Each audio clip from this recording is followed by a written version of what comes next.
Hello friend, कैसे हैं आप सब। Welcome to my channel A1 study circle.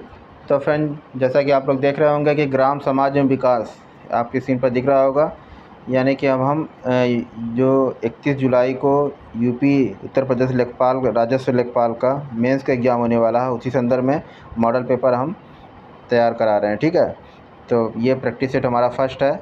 इसके हमने 3 पार्ट करा दिए हैं, हिंदी, गणित और जीके जीएस। चौथा पार्ट ये ग्राम समाज में विकास, 4 पार्ट में आता है पेपर। हर पार्ट से 25-25 क्वेश्चन होते हैं, ये तो आपको पता ही है। तो अब हमारा ये ग्राम समाज में विकास का 4th पार्ट है, स्टार्ट हो रहा है।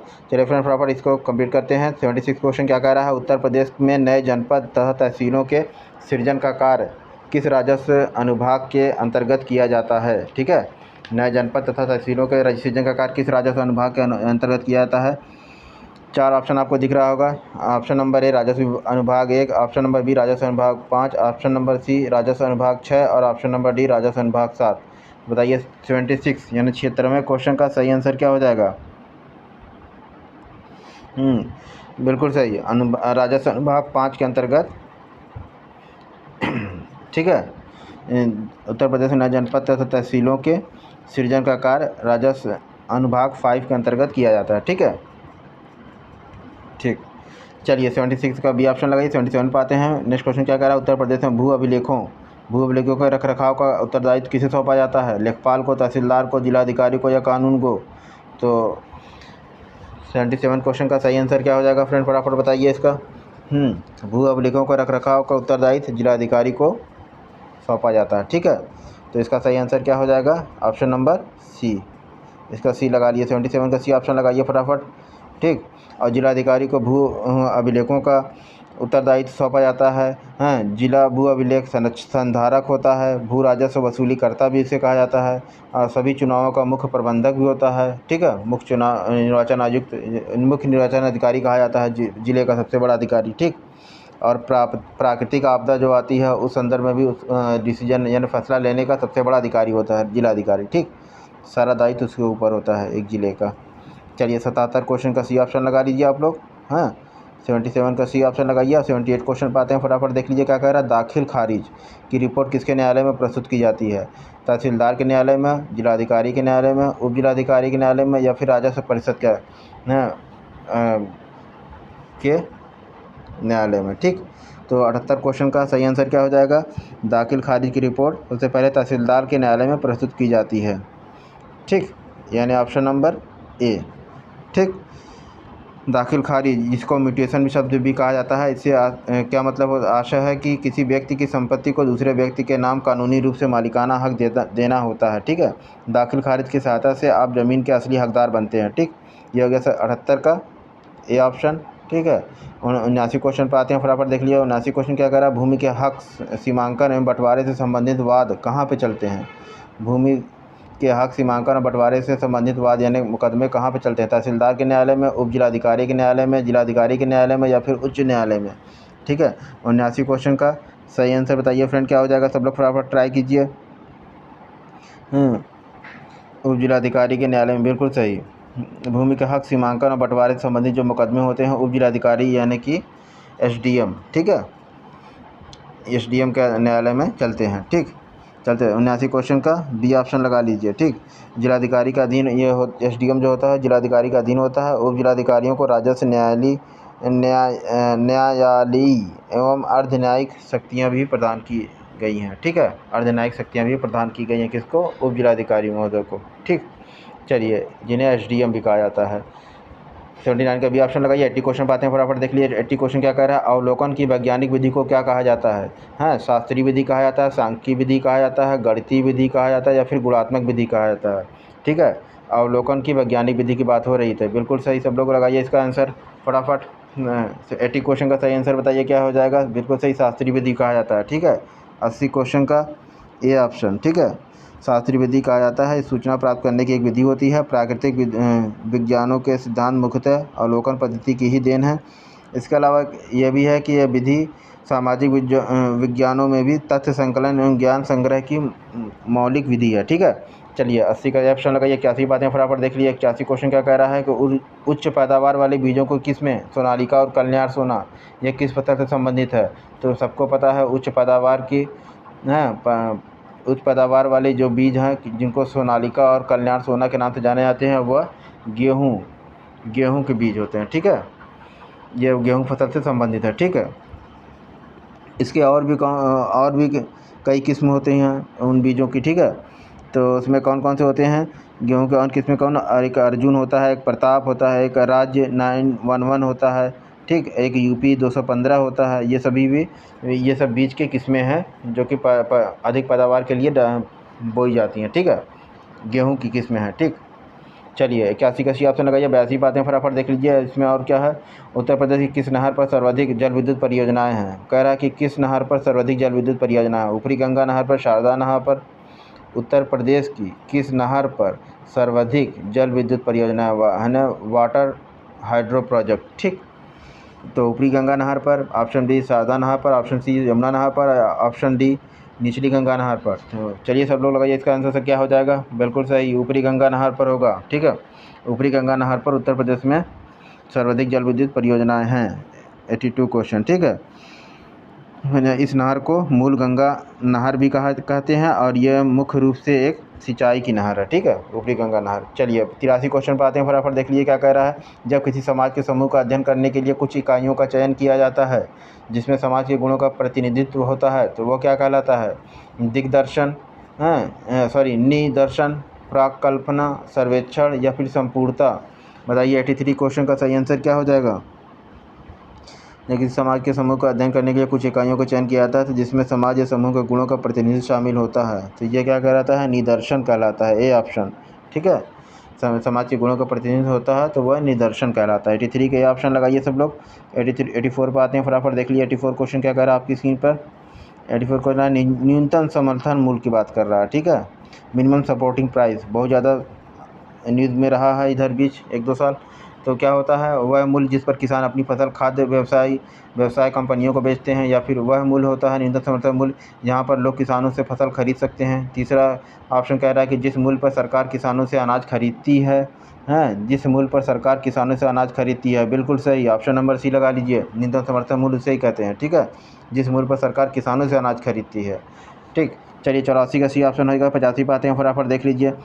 भारत सरकार के न्यूनतम समर्थन मूल्य के अंतर्गत कितनी फसलें शामिल की जाती हैं। कितनी फसलें, ये पूछ रहा है कि एमएसपी के अंतर्गत कितनी फसलें आती हैं। ठीक है, तो ऑप्शन नंबर ए 20 आती हैं, ऑप्शन बी 22 आती हैं, सी कह रहा है 24 आती हैं, ऑप्शन नंबर डी 18 आती हैं। तो बिल्कुल सही, सब लोग लगाइए, 22 आती हैं। बिल्कुल सही, बी ऑप्शन लगा लीजिए, 22 फसलें आती हैं एमएसपी के अंतर्गत। ठीक, चलिए 85 क्वेश्चन का न्यूनतम समर्थन मूल्य के अंतर्गत 22 फसलें आती हैं जिसमें कौन कौन सी हैं। गेहूँ, धान है, मक्का है, ज्वार है, बाजरा है, ये भी जान लीजिए। जौ भी है, रागी भी है, अरहर भी है, मूंग भी है। ठीक, और भी इनके अलावा भी और भी फसलें हैं। ठीक है, इस मूल्य पर सरकार किसानों से फसलों की क्रय यानी कि उनको खरीदते हैं जिससे बाज़ार में कृषकों को उचित मूल्य मिल सके। ठीक, इन 22 फसलों को।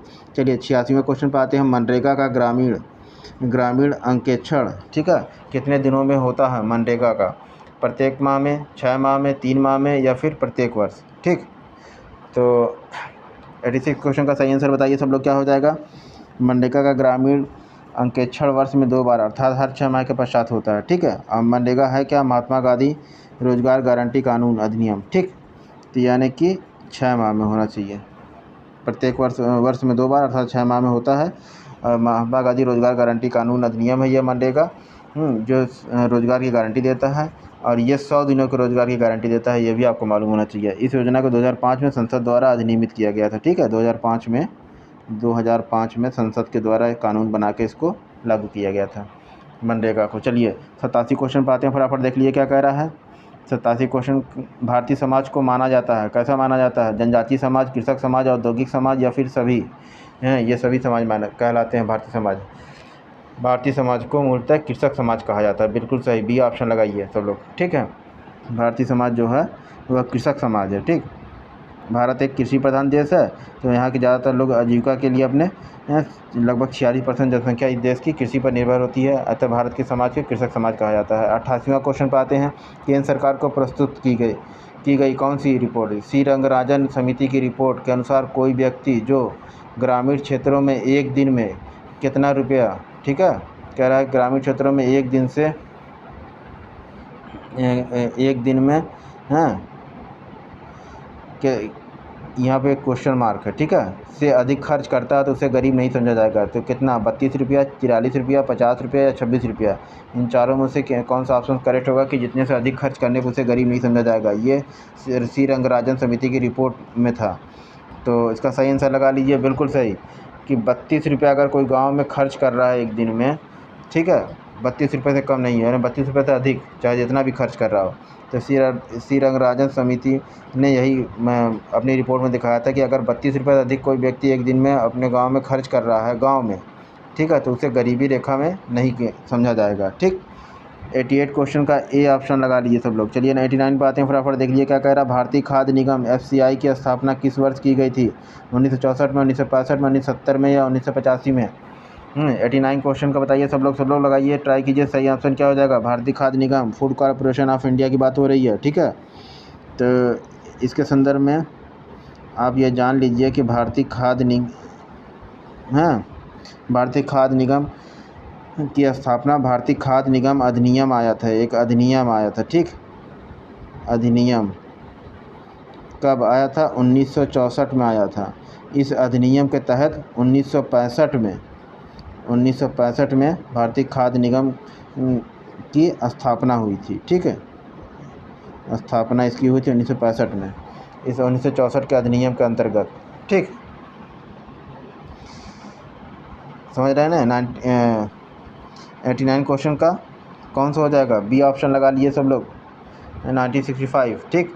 चलिए 89 क्वेश्चन का बी ऑप्शन हो जाएगा। अब 90 क्वेश्चन पर आते हैं। 90 क्वेश्चन क्या कह रहा है फ्रेंड, फटाफट देख लीजिए। केंद्रीय भेड़ एवं अनुसंधान संस्थान, केंद्रीय भेड़ एवं अनुसंधान संस्थान यानी रिसर्च सेंटर स्थापित है कहाँ पे? बीकानेर में, जसोल में, अविका नगर में या फिर जैसलमेर में? तो बताइए सब लोग, लगाइए इसका सही आंसर, बताइए क्या होगा। हाँ, केंद्रीय भेड़ एवं ऊन अनुसंधान संस्थान कहाँ पर स्थापित है? बिल्कुल सही, अविका नगर। अविका नगर कहाँ पे पड़ता है? ये जयपुर में पड़ता है। जयपुर में, जयपुर क्या है? राजस्थान की राजधानी है, राजस्थान राज्य की राजधानी है जयपुर। यहीं पे एक जगह है अविका नगर, ठीक है। यहीं पे केंद्रीय भेड़ एवं अनुसंधान ऊन अनुसंधान संस्थान स्थापित है, ठीक है। ये तो हो गया इसकी बात। और ये कब स्थापित हुआ था? सन 1962 में, 1962 में यह स्थापित हुआ था, ठीक। इसकी स्थापना की गई थी 1962 में, ठीक।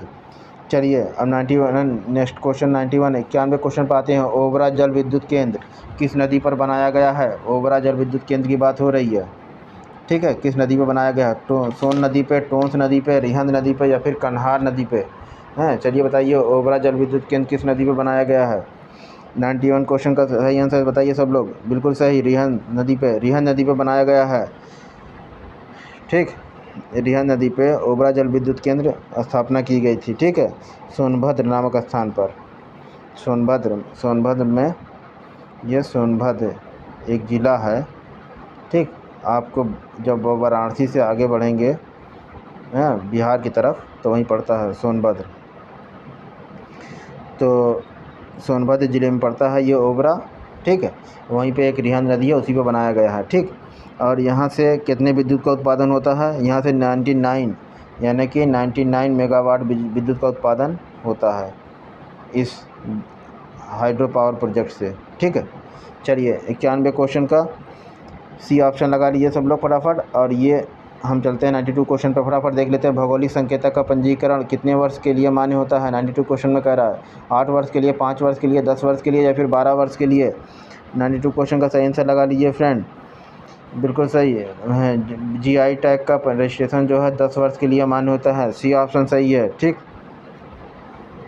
भौगोलिक संकेतक किसी उत्पाद की गुणवत्ता और उसकी अलग पहचान का साक्ष्य होता है, ठीक। चलिए ये हो गया 92 का, सी ऑप्शन हो गया। 92 के बाद 93 पे आते हैं, फटाफट देख लीजिए 93 क्वेश्चन क्या कह रहा है आपकी स्क्रीन पर। 93 क्वेश्चन ये रहा, ठीक। 93 क्वेश्चन में ये कह रहा है कि प्रधानमंत्री किसान सम्मान निधि हैं, प्रधानमंत्री किसान सम्मान निधि से संबंधित मोबाइल ऐप कौन सा है? पीएम किसान है कि PMAY, पी में जी है या फिर ई साथी है या फिर जन सुनवाई यूपी है? तो बिल्कुल सही पीएम किसान है। प्रधानमंत्री किसान सम्मान निधि से संबंधित मोबाइल ऐप पीएम किसान है। चलिए 94 क्वेश्चन पर आते हैं, फटाफट देख लीजिए। नाबार्ड क्या कह रहा है? नाबार्ड जो ग्रामीण विकास के लिए ऋण देता है, किस प्रकार की संस्था है? एक बैंक है, एक बोर्ड है, एक खंड है या फिर एक विभाग है? तो नाबार्ड जो है, नाबार्ड आप लोग जानते हो, सुने होंगे बहुत बार। नाबार्ड बहुत फेमस शब्द है। नाबार्ड की स्थापना, नाबार्ड का पूरा नाम होता है, नाबार्ड अगर लिखा जाए NABARD, नाबार्ड, ठीक है। इसका पूरा नाम होता है national bank for agriculture and rural development, ठीक है। रूरल डेवलपमेंट की बात करता है, ठीक है। ग्रामीण विकास के लिए ऋण प्रदान करने वाला शीर्ष बैंकिंग संस्था है, ठीक। और ये नाबार्ड की स्थापना किसके अनुशंसा पर हुई थी? शिव शरण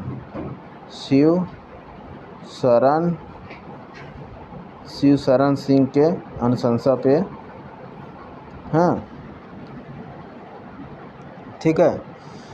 शिव शरण नहीं, शिव रमन है यार, देखिए शिव रमन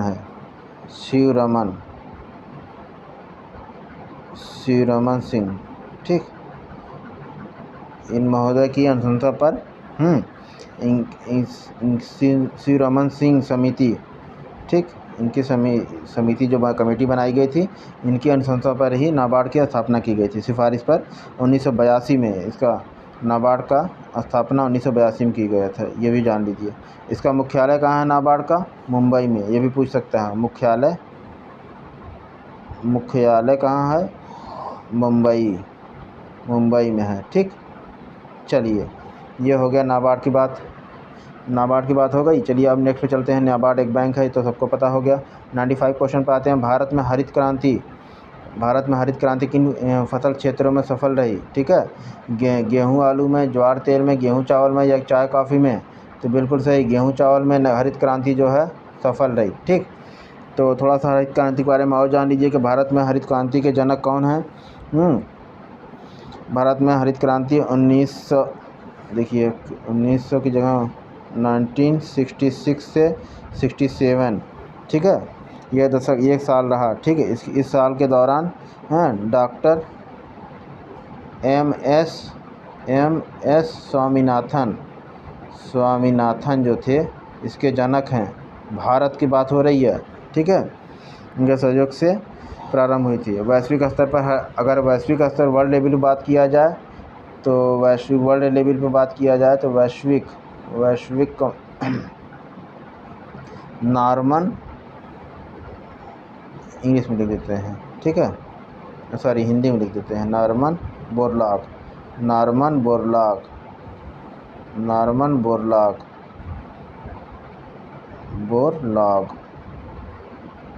ठीक, नॉर्मन बोरलॉग है। वैश्विक स्तर पर नॉर्मन बोरलॉग है।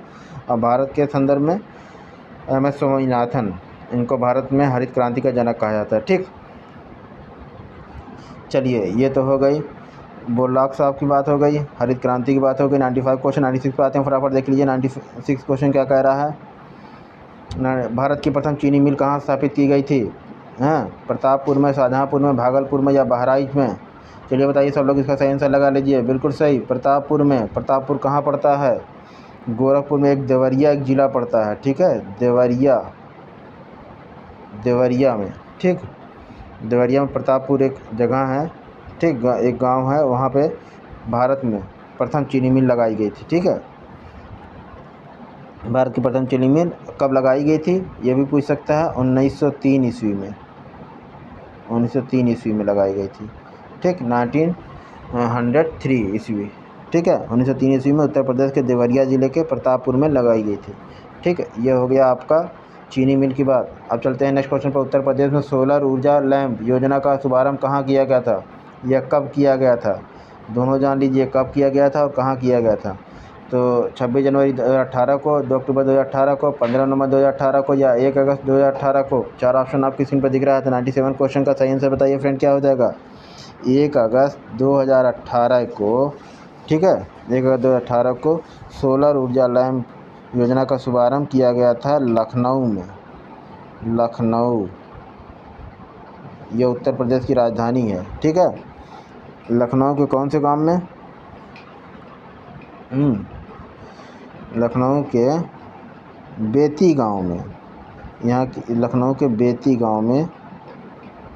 गांव में किया गया था इसका शुभारंभ, ठीक है, 1 अगस्त 2018 को, सोलर ऊर्जा लैंप की। चलिए 97 क्वेश्चन कंप्लीट होता है।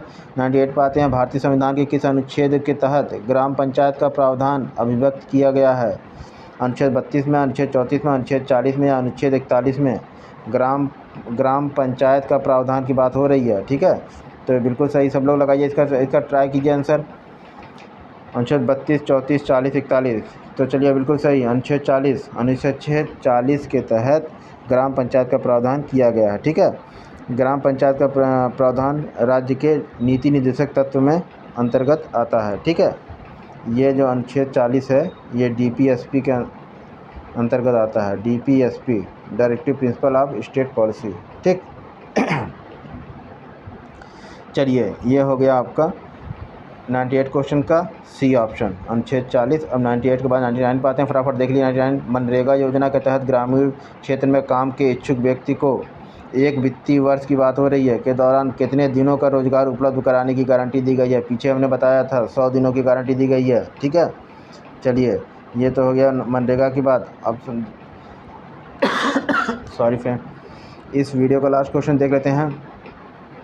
आम आदमी बीमा योजना की शुरुआत कब हुई थी? 2 अप्रैल 2008, 2 अक्टूबर 2007, 2 अक्टूबर 2009 या 5 अप्रैल 2008 को आम आदमी बीमा योजना की शुरुआत, ठीक है। तो 100वें क्वेश्चन का सही आंसर लगा लीजिए, 2 अक्टूबर 2007, बिल्कुल सही, बी ऑप्शन लगाइए सब लोग, ठीक है। 2 अक्टूबर 2007 को किया गया था आम आदमी बीमा योजना, और ये केंद्र प्रायोजित योजना है ये, और जिसका उद्देश्य क्या है? ग्रामीण भूमिहीन परिवारों को सामाजिक सुरक्षा प्रदान करना। इसकी उद्देश्य क्या है? ग्रामीण जो ग्रामीण हैं, भूमिहीन हैं, जिनके पास भूमि नहीं है, उनको सामाजिक सुरक्षा प्रदान करना, ठीक।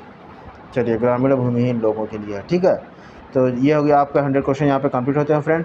अब हमारा नेक्स्ट टॉपिक होगा नेक्स्ट मॉडल पेपर हम आपको कराएंगे नेक्स्ट वीडियो में। चलिए फ्रेंड, वीडियो अगर पसंद आए तो इसको लाइक कीजिएगा, अपने फ्रेंड सर्कल में इसको शेयर भी कीजिएगा ताकि अधिक से अधिक लोग इससे लाभ उठा पाएँ, ठीक है। तो मिलते हैं फ्रेंड नेक्स्ट वीडियो में।